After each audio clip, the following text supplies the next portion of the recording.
Greetings and salutations, everyone. I hope everyone is doing well today. How about a midday, hump day bonus upload to get your day and week going a little smoother and faster? Before we get into it, a couple links. As you know, I rely on Patreon, PayPal, and the merch to help the channel to continue to grow and go. Links to Patreon and PayPal are in the description below, merch displayed directly under the video. Also, Dogman, Frightening Encounters, Volume 1 through 3, the audiobook versions. They were written and researched by Tom Lyons, narrated and produced by me, Jeff Nadolny. Those audiobooks are available on Audible, Amazon, and iTunes, the links to which are also in the description as well. And finally, last but definitely not least, if you'd really like to help support this channel to continue to grow and go, simply subscribe. It doesn't cost you a cent. Click that like button. It takes half a second. If you don't want to miss out on any of the informative uploads I put out daily, click that bell icon and please leave a comment. Why? Well, because all of these things, they really do help this channel to continue to grow and go. And folks, they matter. Now, everyone, I have taken far too much of your time. Let's get on with today's midday bonus, shall we? At the time in my life when all of this occurred, my wife and I had made a move 2 years prior, coming from Buffalo, New York, downstate to an area near Herkimer. I was a welder by trade, but as I was 67, I had given up most of the bull work. I had begun doing what I call some custom design work. Taking advantage of the access granted by the internet, I had come up with a design for a somewhat universal set of transmission and motor mounts, which I could fabricate for use with Mercedes, Rolls-Royce, and Jaguar, in order to accommodate transplanting a Chevy V8 and transmission into the aforementioned vehicle. We had been living in this house for some 2 years, as I previously mentioned, and I had my shop set up in a barn which was located behind the house. I had put an exhaust system into the barn as well as a potbelly stove for heat, and I installed several double-hung windows to allow some light in as well as giving me some air when needed. One of these windows was installed directly in the middle of my main fabrication bench, from which I could look over a grassy field behind the barn. We had come to know some of the people in our area, most of which seemed to be fairly level-headed individuals. The reason why I mention this soon will be evident. So as time went on, a number of things began to go missing around the yard. I had certain tools which were used frequently, and I left in certain places, such as a fan rake and a broom, which had gone missing. After having replaced them, the replacements had disappeared as well. Knowing full well that I was not born with powder for a brain, and that my wife wouldn't so much as lift a broom or a rake, my thoughts were running in the direction of some mischievous local messing with me. Problem was, however, that all the nearby properties were inhabited by people who were 60 years old plus, with any of the younger folk being predominantly away in school or being hard-working individuals, none of which came to mind as being capable of such shenanigans. So I had decided to put up a couple of trail cams, mounting the high in the eaves of the house, in hopes of catching the culprit in the act. It was one evening in October of 2006, with the sun having set hours before, which I was working on one of my jigs facing one of the double-hung windows in my shop. Now, whenever my welder hit the metal, a huge bright flask of bluish white light illuminated the field through the window, much like a flash of lightning would. And even though I had my welder's hood down when this occurred, my eyes could still see if I allowed them to shift slightly. The field being lit up outside of the window. That night I had several sets of my adapters to fill orders on, and I was going to be in the shop for at least a few more hours. It must have been about 45 minutes into my work that I swore I saw a figure that was illuminated by a flash of the welder in the yard, but of course I couldn't just keep the welder going with my hood on and keep looking, and when I had stopped and flipped my hood up, it was dark again. I grabbed my flashlight and a shovel to use for defense if necessary, and walked out behind the barn to see if there was in fact anyone or anything out there. And there wasn't. At the time I had chalked it up to my imagination and left it alone. It was several weeks later, being the first week in November, that I went outside on a Saturday morning to do some cleanup of fallen branches, and my wheelbarrow wasn't where I had left it. I habitually left it leaning against a large tree so that water or ice wouldn't accumulate in it, and it was gone. Now, understand me please, one does not easily misplace a wheelbarrow and not know it. So I began to look around the property, and when I did, I found the wheelbarrow about 300 feet from the house, sitting by the edge of my field, and one of the missing brooms was next to it on the ground. Unfortunately, none of the trail cams were facing anywhere near where this wheelbarrow had been leaning on the tree, and no pictures had been taken either regardless. On that day I had moved everything and anything into the barn that could be carried off by hand, and kept them under lock and key until I could get to the bottom of what was going on. If my recollection correct, it was only maybe a few weeks later that I was once again out in the barn at night fabricating some adapters facing the very same window on my workbench, and once again, after I had been working for about an hour, I saw a figure standing out in the field when the welding flash went off. The difference being that this time, actually lousing up my work in the process, I continued to run a bead, which allowed the light from the welder to stay on as I was now looking up through the top of my shield glass, and I saw what was a huge Bigfoot watching what I was doing while standing in the field. I couldn't just keep the bead going endlessly, and I released the trigger. Of course, everything went dark, including my being able to see this creature. I was certain as to what I had seen. It was a huge creature covered in hair, long arms hanging away from what was an enormous V-shaped chest, and there was absolutely no mistaking it. Having now seen this creature, I was a little apprehensive about leaving the barn in the dark, and I actually phoned the police from my cell phone. All that I told them was that I had seen someone standing in my yard through the window as I was welding. When the trooper came, I opened the barn and walked out to greet him, while at the same time my wife had opened the door wondering what the heck was going on. As she and the trooper were now fully aware of exactly what had happened, the trooper walked around the area behind and around the barn and found nothing. While he was walking around, I had whispered to my wife that I had seen a Bigfoot, and her eyes lit up like two saucers in amazement. When the trooper came back, I told him about the missing tools and the like, and shortly thereafter he left. The truth be told, having seen the monster, I was afraid to leave the barn, not knowing what may happen, and had called the police for safety purposes. As my wife and I were now in the kitchen discussing what I had seen, I told her that my belief was now that this creature was being drawn into the yard by this continued flashing on and off of the bright light of the welder. When I saw it, the beast seemed to be mesmerized by the light coming on and off as I welded, and was just standing there watching.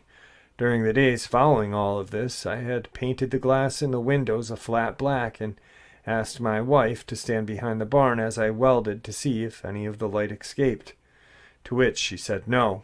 With the windows now being blacked out and all of the yard tools and items being locked up, nothing further had occurred, and I stopped welding in the barn at night for obvious reasons.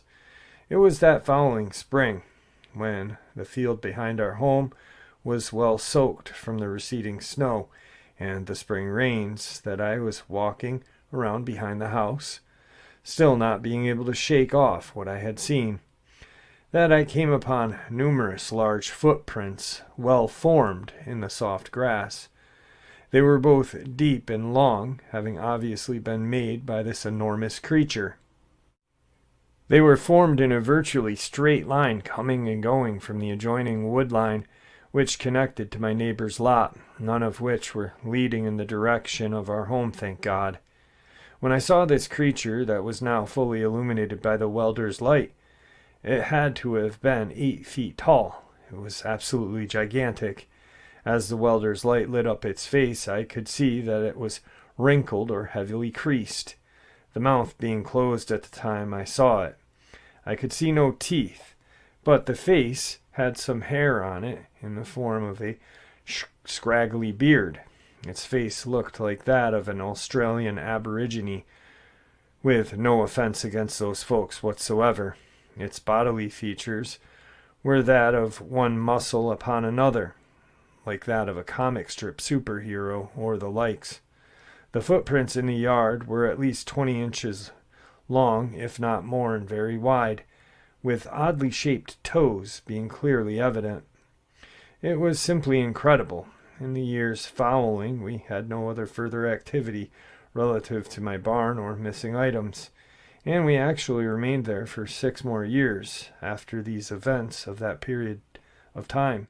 Alright guys, today's first video clip is that of a dogman hiding behind a tree, or supposed dogman hiding behind a tree.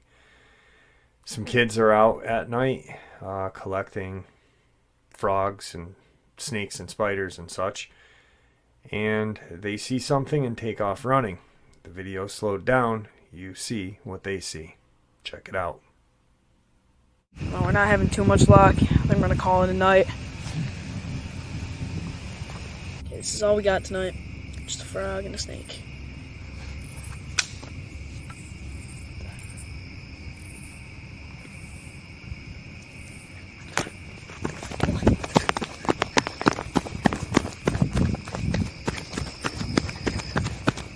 Dude, what in the heck was that?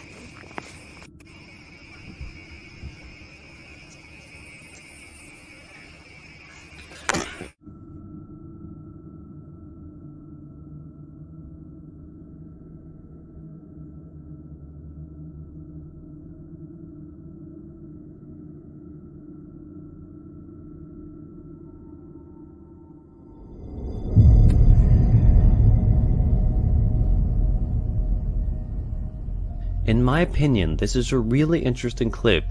It appears that they caught this creature on camera by accident.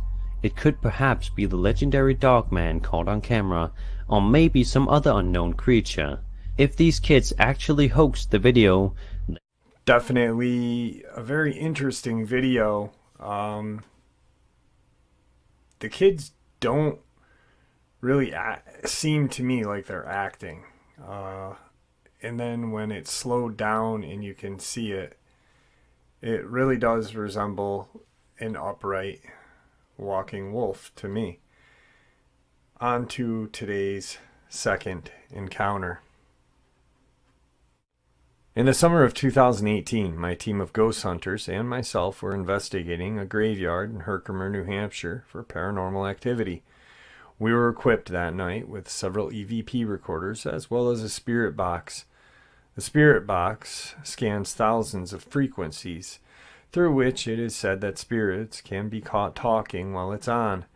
The EVP devices are used to record answers to our questions as well, but in a different format. Don't ask me how these things work, I only know how to use them. The EVP generally picks up things that you haven't heard with your natural ear, while the spirit box runs continually, making a loud hissing or static sound through which we can hear random things being said. Now, we as a team have investigated hundreds of graveyards regionally, as well as many haunted houses. So this was just another night on the job, so to speak, for all of us. As fate would have it, all night long we were getting random hits, as we call them, with spirits answering our questions with yes and no answers, and a variety of other responses. But it was in actuality at the stroke of midnight that the freak show began. We started to pick up frequent and loud, unmistakable growling on the spirit box, which we generally associated with demonic activity of the worst kind, which was going on for about half an hour continuously. When my friend said, "Look at that," he pointed into the woods where there was a pair of glowing red eyes, widespread and glowing brightly, some maybe 10 feet off the ground. I turned the flashlight on and saw nothing as the glowing eyes disappeared simultaneously with the light coming on. The group was freaking out now, with it being the first time something of this nature had occurred. You had to be there to fully understand what I just said, as you would imagine. Collectively, we had to kind of regroup and calm down, which we did before beginning again to make further contact. Antoinette, one in our group, was weeping profusely, sitting with her back against a large grave marker on the ground before we could even begin again. All of us were trying to console her into staying. If not, we would have to leave. So we're all crouched down trying to calm her down, with Brett being the only one still standing as he screams, "Oh my God!" We all look as Antoinette explodes into tears and sob. The red eyes just reappeared, now moving side to side and coming towards us. I grabbed Antoinette and started to run, with the rest of what I am going to share having been told to me by the rest of the two who stayed behind. Leo and Brent, the two of them, had stood their ground when we fled, as this creature, according to them, came into full view. They reported it as being a large, hairy, human-typed creature, some 9 feet tall. Leo put his flashlight right onto it, and this time it remained in full view of the two of them, rocking from side to side in the darkness.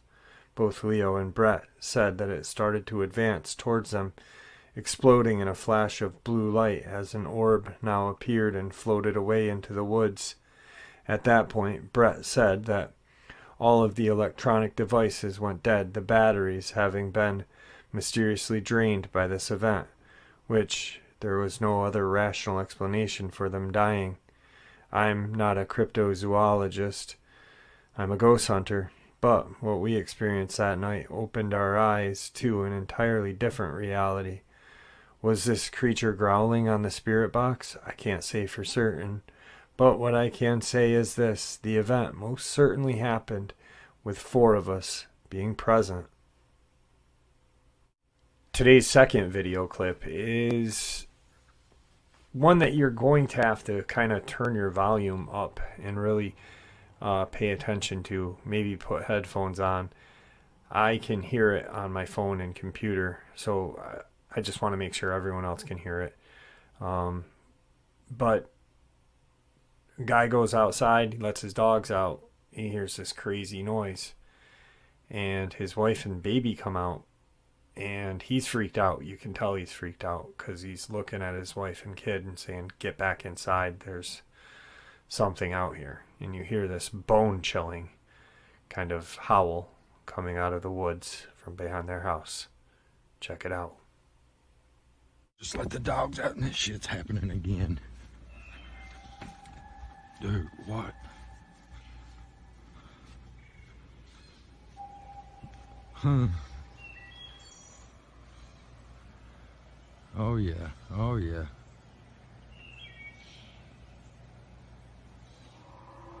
Listen to that. What? I don't know. Dude, why do you think I brought them in the house and run out here? Listen to that. No more by themselves, or they be out here right now. Dude, get him in the house. Get him in the house. Get him in the house. So some definitely creepy screams or whatever it is. Definitely not something I want to run into. On to tonight's third terrifying experience. And this one is terrifying. Hey everyone, my name is Les. I've lived the majority of my life in Rapid City, South Dakota. In 2018, I moved to a new home in the north side. It was a nice place, a duplex actually. But a few months after, it had gotten weird. It was actually a series of events. The first one involved me and my cousin, who was spending the night, waking me up, telling me to go wake my mom up because my dad was at work, and it was about 5 a.m. I was like, "Dude, why?" And he told me that there was this guy who was sitting there with his arms resting on his knees in the middle of our driveway. My cousin said it had been like that for what felt like a couple hours. To give you a rundown, my house had a porch that led up to my house, and the actual porch was like 4 feet wide all around and 5 feet tall. The back was covered with a pretty big fence and had one door gate. The outside of it was pretty big space, about 12 feet wide, stretching across to the neighbor's fence. There was another fence that separated the driveway from the yard, which was a big piece of land that went downhill, and the front driveway was at least a solid 20 feet between the porch and the actual road. This thing, which was right in the middle of it, crawled away, almost like a feral human would crawl. It crawled, and it was already in the middle of the road in what felt like 2 steps.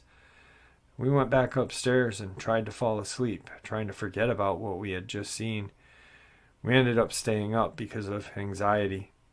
The next event was 2018, around November. I was upstairs playing my video games. When I got bored after losing a match, I looked out the window before opening it, only for me to see that same figure in the driveway, in the exact same pose. Now it's like 8 p.m., so it's pretty dark. But since it was on some snow, it was easier to kind of point out what it was. And I actually could see its ribs, telling me this thing's thin and probably tall. And since it was me and my dad who was there, I knew that I was going to have to wait this out. I heard my dad get out of the shower. He looks outside, because that's just who my dad is, and I hear him yell from the downstairs, "Les, come look at this." This thing is staring us down, growling. It was growling. We could hear it despite the windows and the doors being shut. And that's when I knew this thing was interested in us. This next one happened in midsummer of 2019. It was me, my sisters, and my brother just hanging out. Oh, and my brother's girlfriend, too. I'll call my younger sister Coco, my older sister Pest, and my older sister Mimi. My older brother and his girlfriend, Z and Hera. Well, those are not real names. So we were just hanging out, having a good time, when I go, I'm going to go make some Kool-Aid. Because, well, why not? I go and make the Kool-Aid when I look into the window in the kitchen and I see these massive marks with a hole in the lower left corner. These marks were not cracks from someone bludgeoning it with a hammer or even their hands. They seemed like claw marks, and they were large, about the size of an infant's head. I told my family about it. We got paranoid, and we end up leaving it alone. We tell our parents, they tape it up, and everything kind of just moves on until the next experience. So it's now 2020, when everyone is kind of tipped off that this year's going to kind of suck. My mom and dad are in the living room just talking, being theorists. When my dad peeks out the window and this figure is further away, resting its arms on its knees, staring at our porch. Now, this thing seemed big, but my dad had thought nothing of it. He's a smallish guy, but he's an experienced boxer who has weapons coming out of his ass and knew multiple kill tactics, seeing as his dad was a Marine. So my dad was not worried. My dad yells out to this guy, "Hey, what are you doing here? This is my house. Get out of here." Then this thing looks at my dad and stands up. Immediately, the mood changes. It's not like as if people are getting ready to fight. People are getting ready to call the cops now, because this thing was massive. It was thin with lean, muscular arms and thighs and had claws, kind of like a big dog. And despite it being spring and 7, this thing was almost unrecognizable. It wasn't even registering as a human. Maybe because the fact that it's like 8 feet tall and reaches the porch in like 5 steps, despite being 15 feet away, because most of its height was in its arms and legs, specifically the forearms and ankles. My dad immediately shuts the blind, ran into the dining room, shuts the blinds in those windows, and just said, "Be quiet," which eventually led to this creature leaving us alone, but not before looking into the bathroom window, which was not covered, and had an open view of the living room, and its face was ruined. Its eyes were beady and bulging outward. Its mouth was scarred and almost inconsistent in size, having big left side and a mangled right side. This thing was just staring for a good 10 minutes before leaving. It wouldn't stop there, though.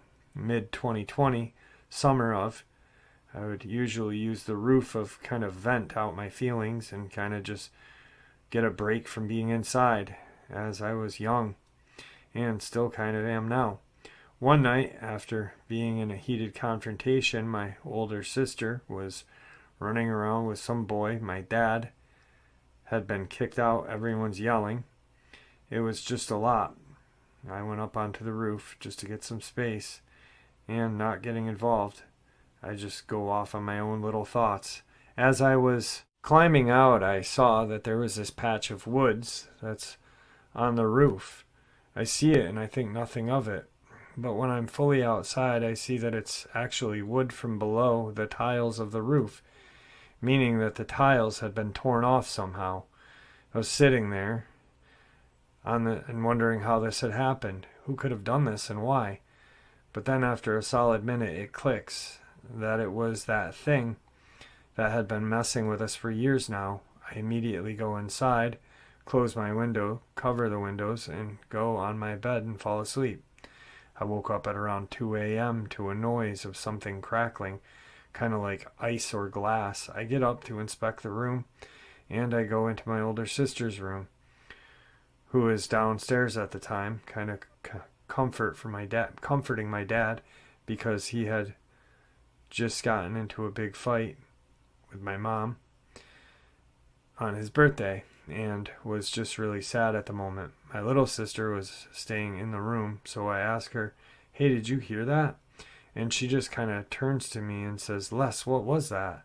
in a panicked voice. And I look at the window, which is what she kind of backs away from, to see those claws being dug into the window and being dragged across it over and over again. I take my sister downstairs. She immediately starts crying. That moment I grab it because I guess that kind of tells her that this is an issue.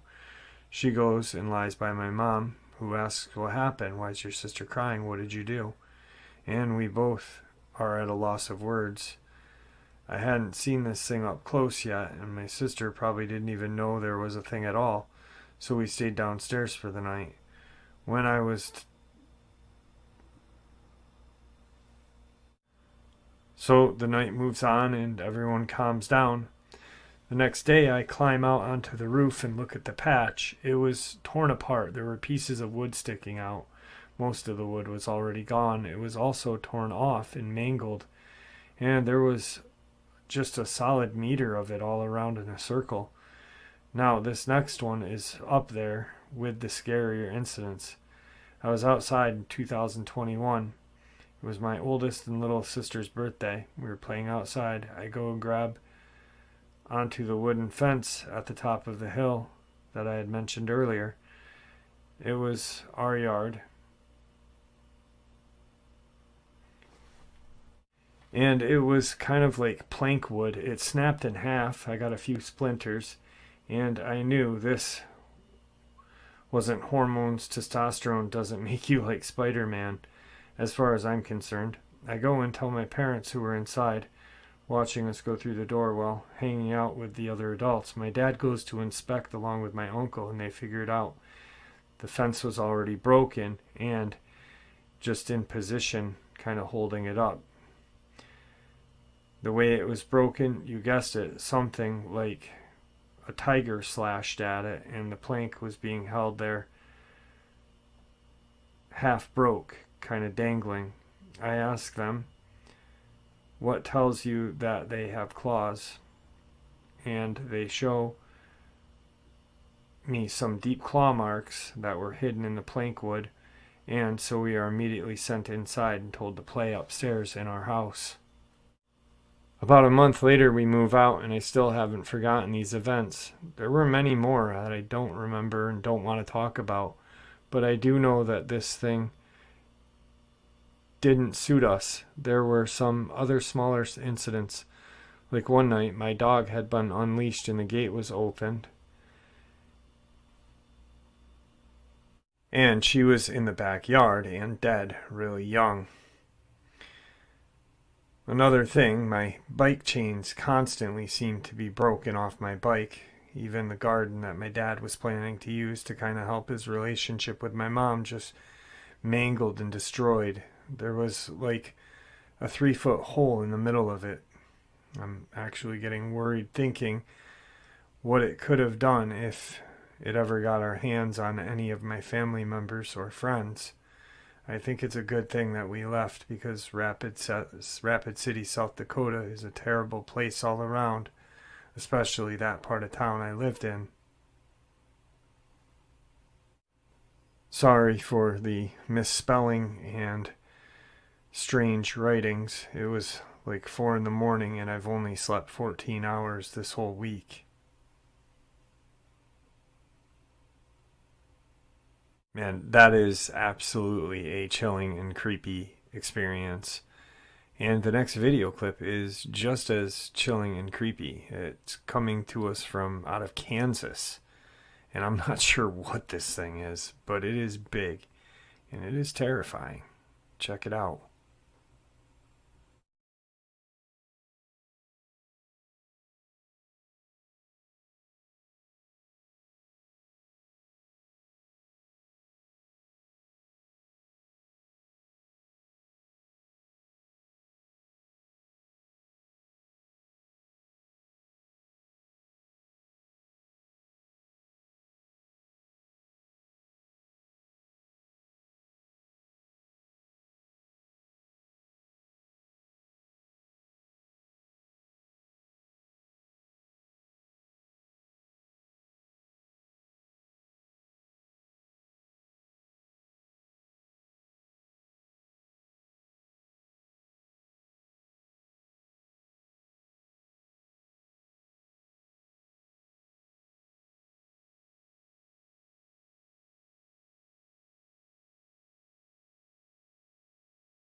Definitely a creepy video. I have no idea what it is, and I don't want to know. I know it comes out of Kansas somewhere, but it's definitely freaky. That'll be the end of tonight's upload, or today's upload. Actually, one more clip before we go, but I'll just say goodbye now, and the clip will be at the end of the outro. I want to thank everybody for all of your support. May the Great Spirit be with us all, and may He guide us down that path that we call life. The final clip is a guy standing by his lake. No one's around. Dusk. And he hears this bone-chilling scream. Check it out.